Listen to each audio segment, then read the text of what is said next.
So I just want to bring this brother up so we can go ahead and get this thing kicking. I want to say real quick, you know, this brother, I just reached out and asked him, if he would consider doing the show. He got back within a few minutes and said, man, let's run it right now. Let's do it. So I just want to thank him live while I had a chance for this brother coming on at the drop of a dime and lending us some of his information and wisdom. So we appreciate it. So, brother, are you with us?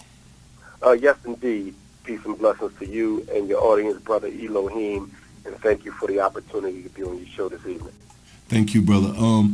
Real quick, I want you to get right into it. If you could give a little background as to who you are, what it is you do, and how you came about the book. And that book, if you see right there on the side of our screen, the Psychoacademic Holocaust. Okay. So what actually, so this is basically, I don't know exactly how to put it, but this is a gathering of the basics of what you've gathered of your studies so far in your line of work? Yes, indeed. Yes, indeed. Not only my study, but my experience, and not just my experience. I would say it is the collective pain, hurt, and it is the collective experience of African people as it relates to the miseducation and psychiatric oppression of our boys. This book is dedicated to my children and my ancestors and my family, but also to all the mothers and fathers and black men and black boys who have had to suffer educational racism through the system. All the tears that have been watered, all the mothers who have called me crying, fathers who have been prevented from going into the school building because some white teacher or principal described them as quote-unquote threatening. Basically, the raw and uncut truth. It is probably a good follow-up to Dr. Jawanza Kunjufu's Countering the Conspiracy to Destroy Black Boys. That was an excellent piece that was done in the 80s and the 90s, but now we're in a new millennium, in a new century, and as a result of that, there's a lot of things going on now that weren't really going on or weren't going on to the extent they are when he wrote his very, very powerful book. In fact, what people need to do is read Dr. Jawanza's Kunjufu's collection on Countering the Conspiracy to Destroy Black Boys. Read that in preparation for Psychoacademic Holocaust. Okay. And we have some people on our chat line saying they love they love you, Dr. Umar Johnson. Okay. I appreciate the love. I don't take it for granted at all. Well, number one, I want people to understand the how. We always talk about how we have problems in our community, and then we jump right to the solutions. But between identifying the problem and creating a solution, you have to understand how the problem operates. To know that black boys are being miseducated is not enough. You have to know how the system operates. To say that you have cancer isn't enough. You have to know what's causing your cancer and what's maintaining it if you want to eradicate it from your system. I think in the black community, we have a bad habit of jumping from identifying the problem and then looking for a solution. Just because you know the name of something doesn't mean you know the nature of something. Just because you know the name doesn't mean you understand the nature. I want to make sure that we understand the nature of miseducation, the how of miseducation, the why, the when, and the particular strategies that are used to marginalize black boys. In other words, we know that only one out of every 4 black boys will get a high school diploma in the United States. That's a fact. But how does that operate? In other words, when the black boys comes to kindergarten at the age of 5, how can the system guarantee that only 1 out of every 4 is going to complete with a diploma by the age of 17? I talk about how they do it. And it's the same thing with the psychiatric medication. We're going to look at the ADHD diagnosis, the conduct disorder diagnosis, the oppositional defiant disorder diagnosis. We're going to look at the criteria, and I'm going to talk about how they use these labels to over-medicate our young men. So we all know the what, but we don't know the how. So the purpose of Psychoacademic Holocaust is to educate the community on the how. I want us to understand that this is serious and it is intentional.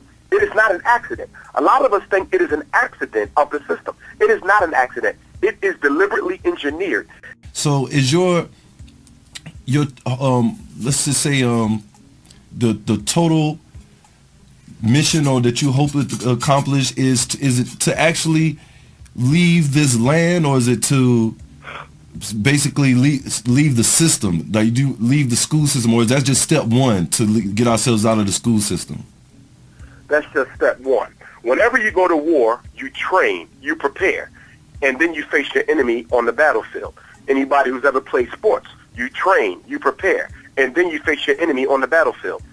The United States of America is the training ground. This is the training ground. Africa is the battleground. In other words, we're going to build our schools right here. So when we build them back home, once and for all, we get it right the first time. We're going to build our businesses right here. We're going to build our industries right here. We're going to fix our families right here. And so when we get to Africa, we will build them once and do it right and serve as an example for the rest of our folks. So ultimately, yes, we're going to have to repatriate. White supremacy will never tolerate black power. Let me say that again. White supremacy will never tolerate black power. You will never see 40 million blacks in a sea of 380 million whites and a whole bunch of other probationary whites who are other races who are voluntarily joining in on the oppression of African people by virtue of being allowed to come to this country. So you have everyone else aligned against us with no sort of economic or political power hold that we have to really challenge white supremacy to leave us the hell alone so we can live in peace. It'll never happen. Black people will never be left alone to live in peace in this country. Okay, as Mr. Garvey said, the future of the race outside of the continent spells ruin and disaster. I totally believe that. It's not popular saying it, though, because a lot of black people don't want to accept the fact that ultimately Africa is going to be your salvation and not the United States. We don't want to give up the white man's parks, his water shows. We don't want to give up his amusements, his museums. We don't want to give up his white women, his hair products. We don't want to give up his automobiles and his leisurely living. Black people are addicted to Americanism, and until we become as addicted to Pan-Africanism as we are to Americanism, then ultimately our existence in this country will be a foregone conclusion that we will be removed. So yes, at the end of the day, Africa is the answer. There is no future here, but we must practice here so that we can perfect it back home. That was eloquently put. I've never actually studied heavily of the Pan-Africanism movement. I've always kind of thought, well, this is originally was our stuff anyway, and we was here first, and sooner or later we'll drive them. I don't know what I thought we was going to do. I don't know. I guess I never figured. No, you can come back and get it. No, you can come back and get it. Ultimately, the African spiritual destiny is to reclaim the oath. The entire globe must be reclaimed and ruled in righteousness. Okay? But in order to do that, from a geopolitical and strategic standpoint, you must always acquire the most valuable asset. And the most valuable of all the continents is Africa. It is the only one that can exist self-subsistent without any external aid, support, or trade. So yes, you can come back and take America for those who love this. You can go back and take Europe because you were there first. You can go back and take Asia because you were there first. Australia, Antarctica, and everywhere else. But first, you must claim the high ground. And the high ground is Africa. In order to win a successful war, you must operate from a position of power. Whoever controls Africa controls the world. It has been that way since the beginning of time, and it is a law that cannot be broken. You cannot expect to bring about a global African insurrection leaving Africa out of the immediate equation. Right. I think it has to be sort of like the other, when immigrants come here and they may stay here for however long, but their money and the things that they're, matter of fact, the guys, I have some, it was just some Mexican co-workers, and what they do is they fix cars and trucks and tractors, and then they send them to Mexico. I mean, that's what they do. And I guess it's sort of the same type of thing. They're getting their things established here to bring back to their homeland, so to speak. So I think that's definitely has to be done. I think in a strategic manner, And I know I kind of got you away from your book. I just had to ask you that because it's all right. It's all relevant. Exactly. Because what is the purpose of education? The purpose of education is for political insurrection. So that's the whole purpose of education. I would argue there's not a black child in this country who's being properly educated. That is my premise.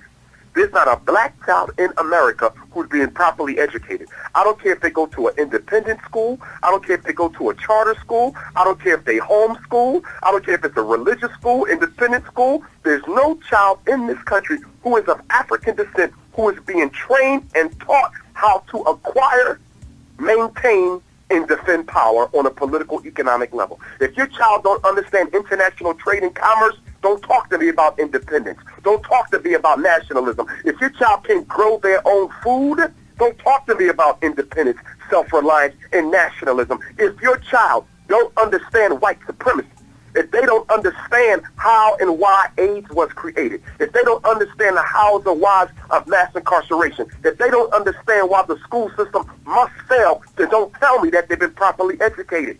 We need a new school system. And I hope that I'm blessed enough to bring forth that prototype of a learning system that our children need, because they're not getting it. At the very best, we're taking European education and we're putting a drum, a dashiki, and a couple of lessons about Egypt on top of it, and we calling it African-centered. I don't think so.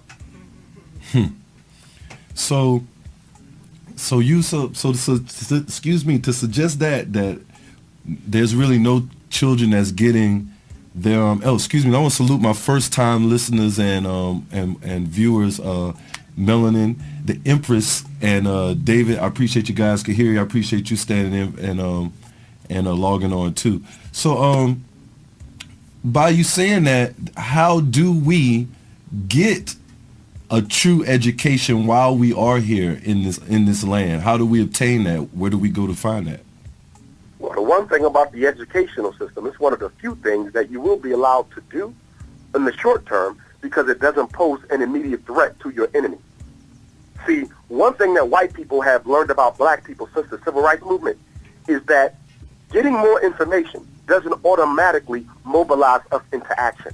Prior to the civil rights movement, when we knew something different, we did something different.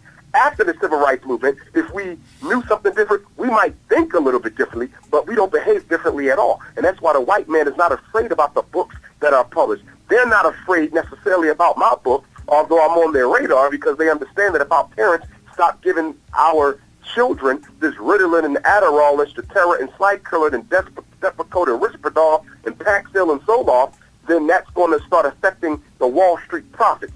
So they're interested to see whether or not my book motivates our people to behave a little bit differently. If it does, then the book itself becomes a threat. But largely, they're not concerned with information because they see we have all of it, but we do nothing with it. Okay? So teaching our children isn't automatically going to alarm the system unless they see our children putting that information into practice. We can build the correct type of school. The problem is you have to look at the mindset of the people building and running the school. If you are an integrationist, you don't have any business teaching African people because integration is a mental illness that can only bring about extermination.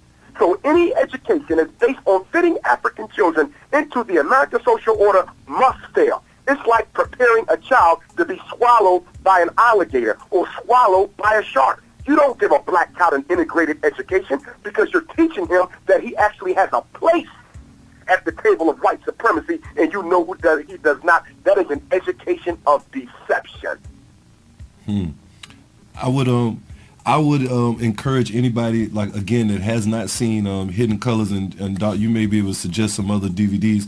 That's the only one that's on my mind recently because you pointed out something that I didn't have knowledge of, and that's when slavery was over with, certain things were put in place to secure the job set for the white male and for the Europeans that came over. And prior to that, I didn't realize why labor unions, why they were started, and even why we begin to let in immigrants, and some that were sick or the poorest of the poor and criminal contents, why we we opened the floodgates to America. When I say we, I mean America.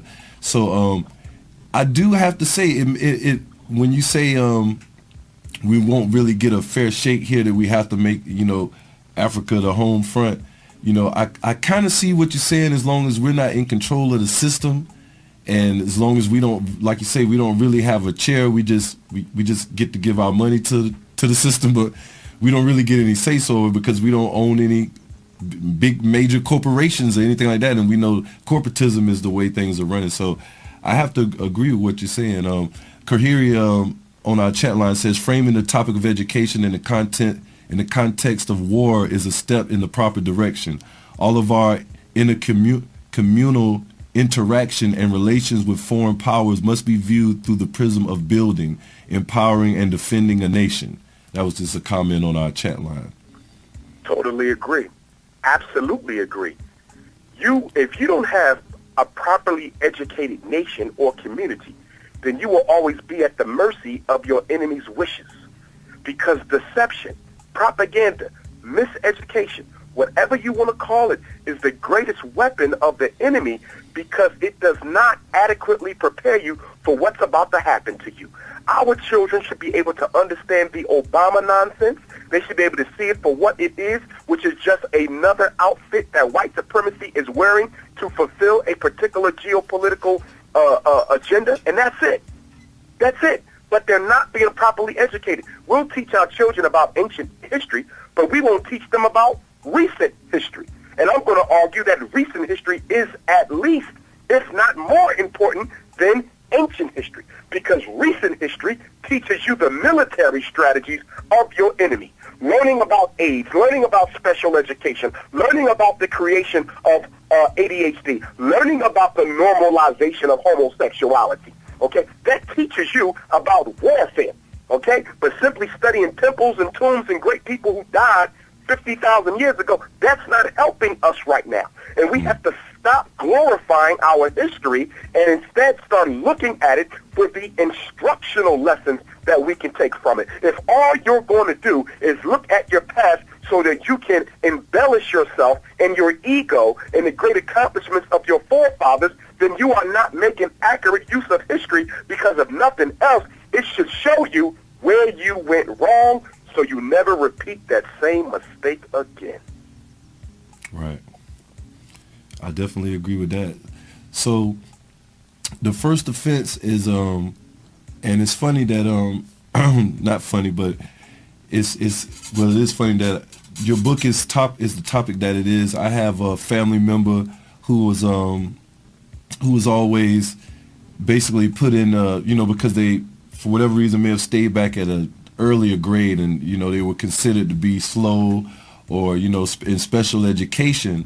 And just having a conversation with them now, they're older now, and when they told me that basically just being looked at in that light caused them to behave a certain way. And once goodness. And there's a famous experiment. Everyone listening to this show, I want you to go to your public library tomorrow, and I want you to check out, purchase the Stanford Prison Experiment. The Stanford Prison Experiment, which was conducted by a psychologist by the name of Phil Zimbardo, where he recruited students to participate in a jailhouse experiment where some of them had to act as the inmates and others had to act as the actual police officers of the prison. The study had to be cut short because what the study proved was that people will act like what they're expected to act like. It proved that when you give a regular person a police outfit, a military outfit, Marine Corps outfit, then they will begin to act the part of a Marine, because the psychological demands of the uniform are greater than the commitment to the principles that they stand for. When you treat somebody like an animal, they will act like an animal. The Stanford Prison Experiment is a must-see documentary. We must see that, because it shows you how modern day Willie Lynch is being carried out. It shows you how the American social order actually engineers the behavior of black boys by controlling the media, controlling the music, controlling the movies, controlling the curriculum, and controlling their access to respectable forms of black male mentorship. So we have to understand that most of us who think we are acting independently of our own free will are actually acting out of the will of white supremacy because we don't even control our own thinking. And I think that experiment has been reenacted and duplicated in a few times now, if I'm not mistaken. I've seen that on TV a couple times in different forms. That is very powerful, and that explains a lot when you see what we're witnessing from our youth today. Free will. We don't really understand the concept of free will. People think that they have free will. You have to fight for the psychological right to practice intellectual free will. Most people don't have it. From the time you're born, you're being taught how to think by your parents, who have been taught how to think by white supremacy. So from the time you come home from the hospital, white supremacy is already conditioning you through your parents. Most of us don't have free will. Even people who consider themselves conscious, members of the conscious community, whatever the hell that means, okay? They don't even have free will. Just because you have more information doesn't mean nothing. There's white people who know as much about African history as we do. Okay? So the fact you know your history doesn't mean you know yourself, and it doesn't mean that you are operating out of free will. Free will must be fought for like any other freedom. You have to fight against misinformation. You have to fight against brainwash. You have to fight against conditioning. Many of us think we're thinking our own thoughts when we're doing nothing more than thinking the thoughts that white supremacy has planted deep within our subconscious from the day of our birth. That was, and I can't do nothing but say a shade of that. So and to let your listeners know, do you have an ebook also? I'm going to do the ebook, but I'm not going to do it right away. Okay. I've heard of some horror stories with the ebooks. A lot of people have, had their copyright totally violated by people who purchased the book and then ripped the code off of it, so you no longer have to put in a password to access the information, and then they share it with everybody else all over the internet. So I'm a little bit wary of that because I need this money to help with the different projects that I'm working on. So I am going to go to an ebook, but not right away. The ebook is going to be a ways away, and that also reflects my own personal bias. I'm not an ebook reader. One of the rooms in my home is nothing but books. It's my library. I have about 3,500 in my personal collection, and they're all hard copy. I'm an old school type of a guy. So I'm not a Kindle type of a guy or anything, iPad type of a guy. Give me the book. But for those who are into that, they're going to have to wait a while. I've never read an ebook before. I'm strictly, I need a physical copy. Yes, indeed. So and that information is on, if you follow me on Facebook, it's on Twitter. It'll be on the Starve the System site also. So, Doc, I want to just thank you for doing the show, and I want to invite you to definitely come back after a while. And certainly, you have a lot that you can speak on, whether it be your experience as a psychologist, school psychologist, or just the Pan-African movement by itself. So indeed, I want to wish you as much success, and we're going to promote your book on our show, and me personally. And I just want to say thank you for for giving us some time and coming out. And again, that's is Dr. Umar is it drumarjohnson.com?